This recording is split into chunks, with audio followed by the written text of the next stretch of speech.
स्वागत है आप सभी का। मैं हूं आप सभी के साथ राखी और आज हम बात करने वाले हैं कैंसर के बारे में। कैंसर भी बहुत तरीके के हैं और आजकल हम देख रहे हैं कुछ कॉमन कैंसर्स भी हैं जो बहुत ही तेज़ी से फैल रहे हैं।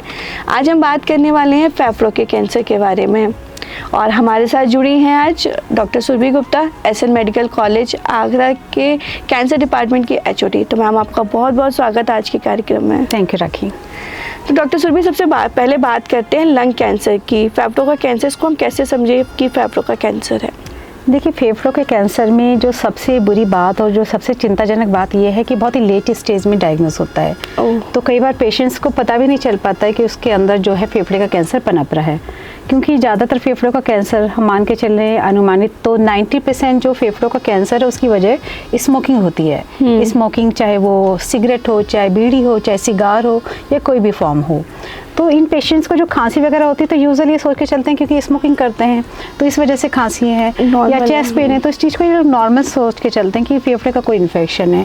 तो यही वजह है कि पेशेंट बहुत लेट स्टेज में डायग्नोस होते हैं, जब तक कि बीमारी या तो शरीर के किसी दूसरे भाग में फैल जाए या जब तक कि इतनी ज़्यादा फैल जाए कि खांसी के रास्ते से खून आना चालू हो जाए या पेन इतना ज़्यादा सीवियर हो जाए कि वो पेशेंट टॉलरेट नहीं कर पाए।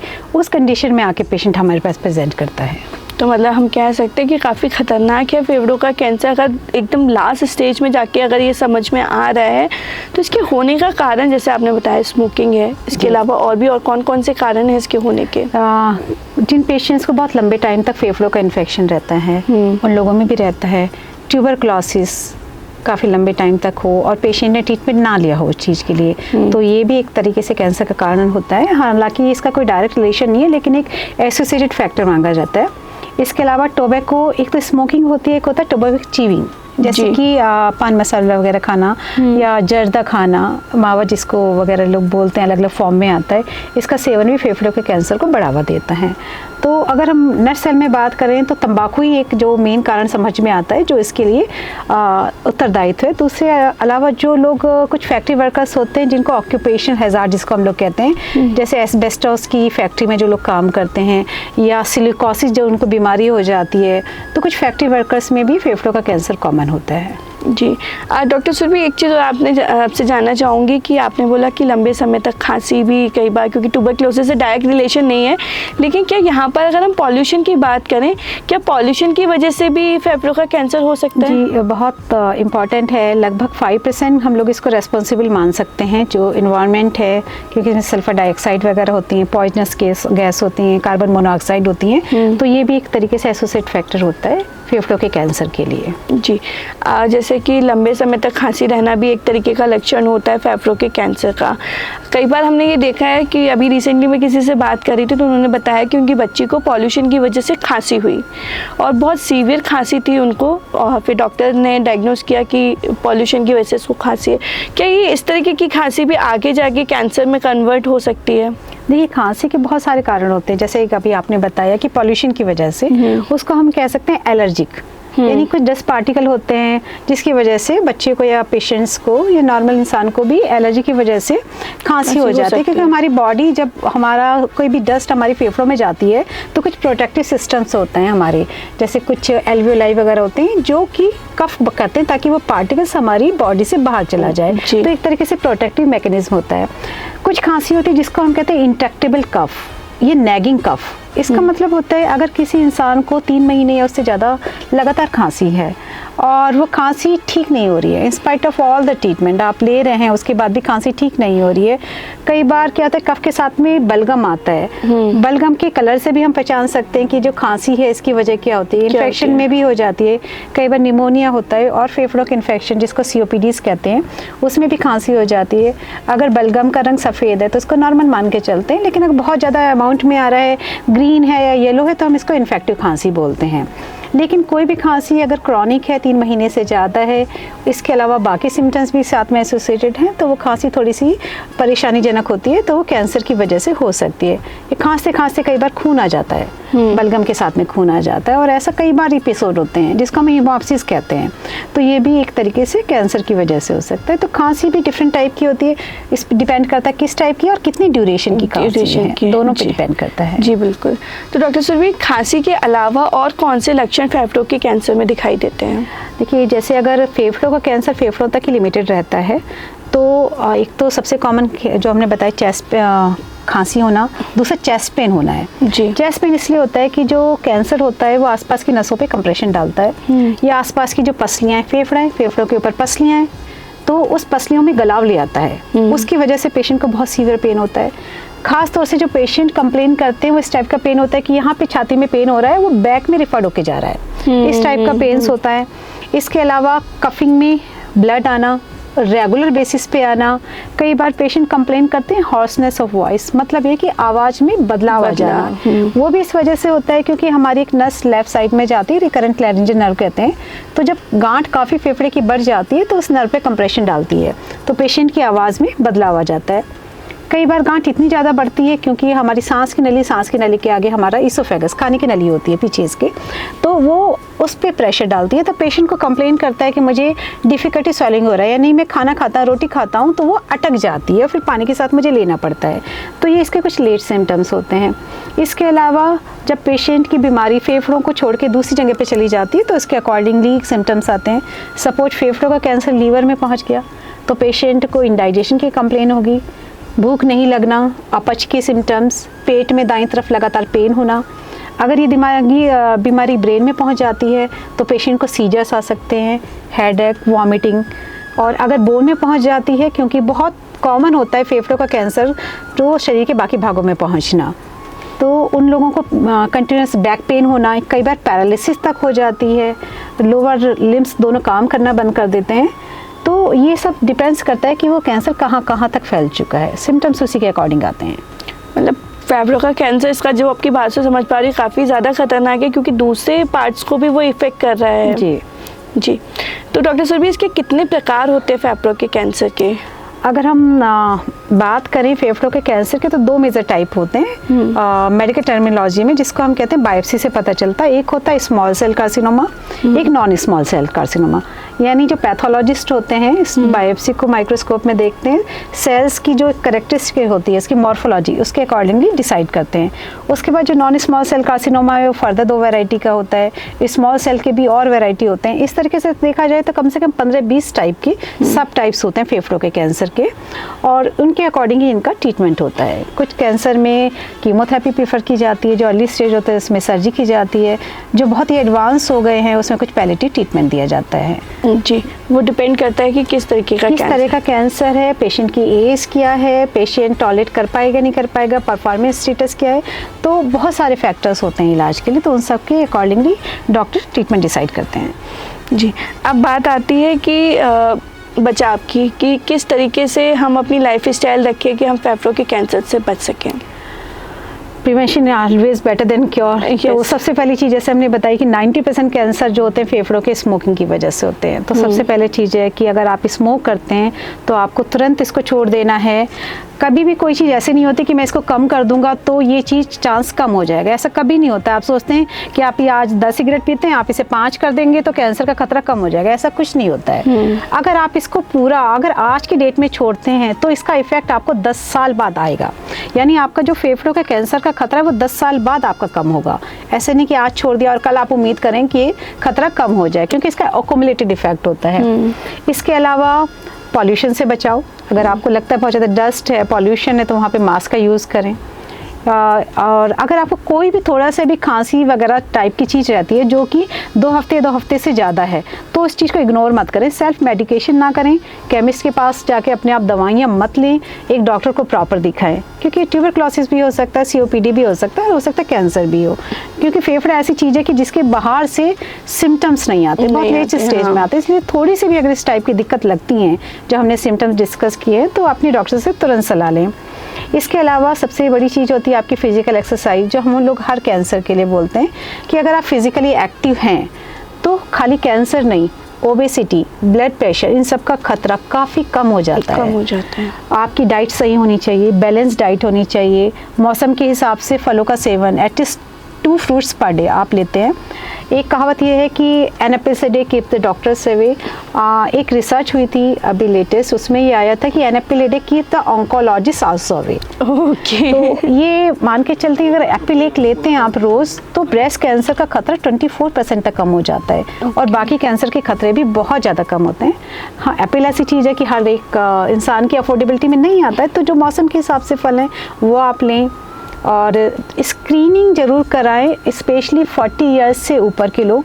और जो लोग इसको जो पैक ईयर्स में हम लोग कैलकुलेट करते हैं इसको कि पूरे साल में कितने उन्होंने सिगरेट के वो किया हुआ है, अगर जिनकी बहुत ही क्रॉनिक हिस्ट्री है 10 साल या 10 साल से ज़्यादा और पर डे वो 10 सिगरेट से ज़्यादा या बीड़ी से ज़्यादा कंज्यूम करते हैं तो उन लोगों को एक स्क्रीनिंग होती है। वेस्टर्न कंट्री में स्क्रीनिंग की गाइडलाइन बहुत प्रॉपर बनी हुई है, उसको लोग फॉलो करते हैं, पर हमारे इंडियन सिनारियों में ये गाइडलाइन प्रॉपर लंग कैंसर के लिए नहीं बनी है, फेफड़ों की स्क्रीनिंग के लिए नहीं बनी है। लेकिन हर इंसान को जो क्रॉनिक स्मोकर्स है 40 साल की उम्र के बाद साल में एक बार कम से कम अपना एक्सरे टेस्ट जरूर करा ले। और आजकल एक लो डोज CT स्कैन भी आ गया है जहाँ पे बहुत जल्दी पता चल जाता है कि अगर फेफड़े में कोई गांठ पनप रही है तो उसकी नेचर के बारे में हम पता लगा सकते हैं। तो कुल मिला के आपका लाइफ स्टाइल और स्क्रीनिंग मेथड है जिससे आप इससे बच के रह सकते हैं। डॉक्टर सुरभि, स्क्रीनिंग का आपने बताया कि 40 इयर्स के बाद जो डेली अगर स्मोकिंग करते हैं उनके लिए, अगर हम एक नॉर्मल इंसान की बात करें तो किस एज के बाद हमें स्क्रीनिंग कराते रहना चाहिए? फेफड़ों का कैंसर अगर नॉन स्मोकर्स में देखा जाए तो यूजुअली 60 साल की उम्र के बाद थोड़ा बढ़ जाता है। तो उन लोगों के लिए में नॉर्मल इंसान है, कोई भी एडिक्शन नहीं है, कुछ भी नहीं है, कोई सिम्टम्स भी नहीं है, तो 60 साल की उम्र के बाद एक बेस लाइन जो हम लोग इन्वेस्टिगेशन करते हैं तो उसमें एक एक्सरे टेस्ट जरूर शामिल करना चाहिए साल में एक बार। जी। जैसे कि आपने बताया हमें कि बहुत लेट जाके फेफड़ों का कैंसर पता चल पाता है क्योंकि इसके सिम्टम्स बहुत लेट दिखाई देते हैं। तो ऐसे में ज़्यादातर पेशेंट आपके पास कौन सी स्टेज में पहुंचते हैं, सेकंड में या बिल्कुल लास्ट स्टेज पे? देखिए, हमारे पास ज़्यादातर जो पेशेंट आते हैं स्टेज 4 में आते हैं। स्टेज 4 का मतलब ये होता है, मैं एक बार स्टेज बता देती हूँ। स्टेज 1 का मतलब होता है कि जो फेफड़े का कैंसर है वो सिर्फ एक लोब में, एक बहुत ही लिमिटेड एरिया में है। स्टेज 2 का है कि वो थोड़ा सा बड़ा हुआ है, उसने पूरा का पूरा एक लोब या 2 लोब इसने इन्वॉल्व कर लिए हैं और थोड़ा सा आसपास के एरिया को भी इन्वॉल्व कर लिया है। स्टेज 3 का मतलब होता है कि फेफड़े का कैंसर आसपास की जो झिल्ली होती है वहां तक चला गया है। स्टेज 4 का मतलब होता है कि वो अपनी फेफड़ों और जो थॉरेक्स वाला एरिया वहां से बाहर चला गया है और बॉडी के बाकी पार्ट में फैल गया है, चाहे लीवर में, चाहे बोन में, चाहे ब्रेन में, कहीं भी फैल सकता है। इसको स्टेज 4 कहते हैं। तो हमारे पास लगभग 60% पेशेंट जो आते हैं स्टेज 4 के लंग कैंसर के आते हैं और बचे हुए 30% जो आते हैं स्टेज 3 के आते हैं। Rarely, very rarely patient stage 2 के आते हैं। स्टेज 1 के बहुत ही मुश्किल हैं, लेस देन 1% पेशेंट्स होते हैं जो स्टेज 1 में आते हैं। वो लोग होते हैं कि जो अपनी हेल्थ के लिए अवेयर होते हैं, जो अवेयरनेस यानी अपनी बॉडी की अवेयरनेस रखते हैं और जो स्क्रीनिंग गाइडलाइंस को फॉलो करते हैं या अपना जो बेसिक होता है अपना चेकअप वो कराते रहते हैं रूटीन, तो वो बहुत ही कम आते हैं। ज़्यादातर हम लोग स्टेज 4 के पेशेंट ही डील करते हैं। ऐसे पेशेंट के लिए हमारे पास ट्रीटमेंट ऑप्शन भी बहुत लिमिटेड हो जाते हैं। अगर हम किसी भी कैंसर के लिए बात करें तो 3 हमारे पास ट्रीटमेंट ऑप्शन होते हैं। एक होता है सर्जरी, मतलब उस ट्यूमर को आप ऑपरेशन करके निकाल दीजिए। क्योंकि फेफड़े का कैंसर इसलिए सर्जरी भी इसमें बहुत एक्सटेंसिव होती है क्योंकि हमारी सांस लेने का मेन ऑर्गन फेफड़ा ही है। तो इस चीज़ को देखना पड़ता है कि अगर ट्यूमर निकाल रहे हैं लेकिन फेफड़े का फंक्शन भी प्रिजर्व रहे, तो इस चीज़ को ध्यान रखना पड़ता है। तो सर्जरी बहुत ही कम केस में होती है, स्टेज 1 या अर्ली स्टेज 2 में। बाकी स्टेज के जो ट्यूमर्स होते हैं वो कीमोथेरेपी से ट्रीट किए जाते हैं या रेडियोथेरेपी से ट्रीट किए जाते हैं और कई बार दोनों ट्रीटमेंट को कंबाइन देते हैं, यानी रेडियोथेरेपी के साथ कीमोथेरेपी भी कंबाइन करके दी जाती है ताकि रेडिएशन का अच्छा इफेक्ट आए। क्योंकि हमारे पास 60% जो पेशेंट है वो बहुत एडवांस स्टेज में, तो ज़्यादातर पेशेंट में हम लोगों को कीमोथेरेपी देनी पड़ती है। रेडियोथेरेपी उन लोगों के लिए प्रिजर्व रखते हैं जैसे पेशेंट को काफ़ी सीवियर पेन हो रहा है, बहुत पेन किलर खा लिया तब भी नहीं जा रहा है, या बोन में फैल गया उसकी वजह से पेन हो रहा है, उसको स्पाइनल कॉर्ड कंप्रेशन होगी, नस दब गई, पूरी वीकनेस पैरों में आ गई, तो वहाँ पे रेडियोथेरेपी दी जाती है ताकि उसके सिम्टम्स थोड़े से कम हो जाए और पेशेंट को थोड़ी क्वालिटी ऑफ लाइफ इम्प्रूव हो जाए। जी बिल्कुल। जैसे कि स्टेज 4 में भी क्या कुछ ऐसा होता है कि दवाइयों की वजह से उनकी क्वालिटी ऑफ लाइफ इम्प्रूव हो? क्योंकि मेरे ख्याल से जैसा आपने बताया कि ट्रीटमेंट बहुत कम होता है, तो ऐसे में उनके बचने के चांसेस भी कम रहते होंगे। हाँ, अगर स्टेज 4 के हम लोग बात करें तो इनके सर्वाइवल ज़्यादा 1 ईयर या 1.5 ईयर, इससे ज़्यादा नहीं होती है in spite of all the treatment. तो इन पेशेंट का जो होता है, हमारा मेन फोकस होता है कि पैलिएशन दे, यानी जो लाइफ जितनी बची हुई है, हमें क्वांटिटी पे नहीं जाते, हम लोग क्वालिटी ऑफ द लाइफ पे ज़्यादा फोकस करते हैं। जितने तार पेशेंट रहे, कम से कम पेन ना हो, वो खाता पीता रहे, तो इस चीज़ में मेन फोकस रहता है। पेशेंट भी इस चीज़ को प्रेफर करते हैं कि उसे पेनफुल जो ट्रीटमेंट में ना गुजरना पड़े, जो इसकी बची हुई लाइफ है वो थोड़ा सा अच्छी हो जाए। हाँ, फेफड़ों के कैंसर में एक चीज़ बहुत अच्छी आई है कि आजकल मॉलिकुलर बायोलॉजी और ये मॉलिकुलर बिहेवियर ऑफ ट्यूमर्स पे बात करने लगे हैं। यानी अब हम ये पता लगा सकते हैं कि ये ट्यूमर जो है ये किस टाइप से बिहेव करेगा और किस टाइप से आगे जाएगा। तो कुछ जीन्स भी हमें इनके बारे में पता चल गए कि अगर हम इस जीन्स पे अटैक करेंगे तो ये ट्यूमर रेस्पॉन्ड कर जाएगा। इसको हम लोग टारगेट थेरेपी कहते हैं। तो लंग कैंसर में इसमें बहुत ज़्यादा डेवलपमेंट हुआ है। तो कुछ कीमोथेरेपी की टैबलेट्स भी आती हैं जो पेशेंट लास्ट स्टेज के होते हैं। पेशेंट नहीं चाहता कि मैं हॉस्पिटल में एडमिट हूँ, वो नहीं चाहता कि मुझे नस से दवाइयाँ दी जाए, वो चाहता है कि मैं मुझे डॉक्टर ऐसी गोली प्रिस्क्राइब कर दें जो मैं घर में खाता रहूँ, अपनी घर में अपना जितना भी टाइम है वो करूँ। तो बहुत अच्छी टारगेट थेरेपी उनके लिए भी अवेलेबल हैं, जिससे उनका सर्वाइवल भी थोड़ा बड़ा है और उनकी क्वालिटी ऑफ लाइफ भी थोड़ा बड़ा है। जी बिल्कुल। क्या फेफड़ों का कैंसर कुछ समय बाद, अगर सर्जरी करी है, सर्जरी से वो ट्यूमर निकाल दिया है, तो क्या कुछ सालों बाद उसके दोबारा रिन्यू होने के चांसेस भी बढ़ जाते हैं? बिल्कुल, ये हर कैंसर के साथ होता है जी। ठीक है। ये यूजुअली जो कैंसर स्टेज 3 के होते हैं या लेट स्टेज 2 के होते हैं या 4 के अर्ली स्टेज के होते हैं, सब कुछ ट्रीटमेंट के बाद भी कैंसर लौट के आने की बहुत ज़्यादा संभावना रहती है। इसलिए हर कैंसर के पेशेंट्स को ट्रीटमेंट के भी बाद हम लोग फॉलोअप में रखते हैं। फॉलोअप का मतलब यही होता है कि हम पेशेंट्स को बुलाते रहते हैं, उनका अकॉर्डिंगली ज़रूरत के हिसाब से उनके चेकअप करते रहते हैं और ये पता लगा लेते हैं कि अगर कैंसर अगर दोबारा आता है तो उसका इमीडिएटली ट्रीटमेंट करके उसको दोबारा हम लोग रिमिशन में ला सकें। तो बाकी कैंसर की तरह भी फेफड़े का कैंसर दोबारा आ जाता है। दोबारा आने पे इनका ट्रीटमेंट फिर से चालू होता है। तो एक तरीके से first line therapy, second line therapy, third line therapy, बहुत सारी लाइन थेरेपी होती हैं, अप टू 4 लाइन थेरेपी होती हैं जो हम कैंसर के ट्रीटमेंट के लिए देते हैं। मतलब सबसे ज़रूरी ये है कि हर इंसान अपनी स्क्रीनिंग कराता रहे, अपने लाइफ स्टाइल को कंट्रोल रखे और साथ में अगर भविष्य में अगर फिर भी कैंसर हो जाता है फेफड़ों का, तो डॉक्टर के संपर्क में रहे, अपना ट्रीटमेंट प्रॉपर कराएं और फॉलोअप लेता रहें। जी बहुत बहुत धन्यवाद डॉक्टर सुरभि। अब बस चाहूँगी कि लास्ट में एक मैसेज आप ज़रूर दें। देखिए, आजकल जो कैंसर बहुत तेज़ी से बढ़ रहा है, मैं तो ये कहूँगी कि एक पैंडेमिक की तरह हो गया है। जैसे कोविड का पैंडेमिक था, ऑल ऑफ सडन हम लोग देख रहे हैं बहुत सारे सेलिब्रिटीज़ भी इसकी चपेट में आ गए हैं। जब सेलिब्रिटीज़ आती है ना कोई चीज़ इस टाइप में, तो वो बहुत ज़्यादा हाईलाइट हो जाती है। तो इंसान पहले चाहे अपनी हेल्थ पे ध्यान दे ना दे, लेकिन तब वो ज़्यादा अपनी हेल्थ को लेके कॉन्शियस हो जाता है, फोकस हो जाता है। कैंसर ऐसी बीमारी है जो आप सेलिब्रिटी हैं, जनरल है, इस चीज़ को सोच के नहीं आता है, किसी एज ग्रुप में नहीं आता है, वो ये सोच के नहीं आता है मुझे इसको होना है, इसका नहीं होना है। कैंसर किसी भी एज ग्रुप में होता है। तो सबसे जो चीज़ मेन है जो हम लोगों ने पाया है, लगभग 50 to 60% सारे टाइप के कैंसर, नॉट लंग कैंसर, जितने भी कैंसर होते हैं उसके लिए रेस्पॉन्सिबल फैक्टर हमारा खुद का लाइफ स्टाइल है, जिसको हम कहते हैं मॉडिफाइबल रिस्क फैक्टर्स। हम अपनी लाइफ स्टाइल अगर चेंज करें, जो ये स्मोकिंग एंड टोबैको इसका कंजम्पशन ना करें, इसके अलावा अपनी डाइट का ध्यान रखें, बैलेंस डाइट लें, जंक फूड कम से कम करें, क्योंकि मैं बोलूँगी ना खाएं तो ऐसा हो नहीं सकता, लेकिन कम से कम करें। एक अपना शेड्यूल बना लें, वीक में एक बार जो भी है। फ्रूट्स ज़रूर खाएं मौसम के हिसाब से कम 2 फल पर डे का सेवन करें। हरे पत्तेदार सब्जियाँ, हमेशा मैं बोलती हूँ रेनबो खाओ। रेनबो का मतलब है जो भी मौसम के हिसाब से रंग बिरंगी सब्जी आती हैं, पीली लाल जो भी आती हैं वो आप खाइए, सब में विटामिन होता है, प्रचुर मात्रा में होता है। सेल्फ मेडिकेशन कभी ना करें, इस चीज़ बहुत ज़रूरी है। दूसरी चीज़ है स्क्रीनिंग प्रोग्राम। कुछ बीमारियों के लिए हमारे स्क्रीनिंग प्रोग्राम बने हैं, जैसे ब्रेस्ट का हो गया, सर्वाइकल कैंसर का हो गया, फेफड़ों के कैंसर के लिए जैसे मैंने बताया वेस्टर्न कंट्रीज़ में, लेकिन इंडियंस को भी इस चीज़ को फॉलो करना चाहिए। अगर ये चीज़ हम फॉलो करेंगे तो काफ़ी हद तक हम कैंसर से अपने आप को बचा के रख सकते हैं। जी बिल्कुल, बहुत बहुत धन्यवाद डॉक्टर सुरभि हमारे साथ जुड़ने के लिए। थैंक यू, धन्यवाद। तो आप इन सब बातों का ध्यान रखिए, स्वस्थ रहिए और मस्त रहिए। मिलूंगी आपसे फिर किसी नए कार्यक्रम में।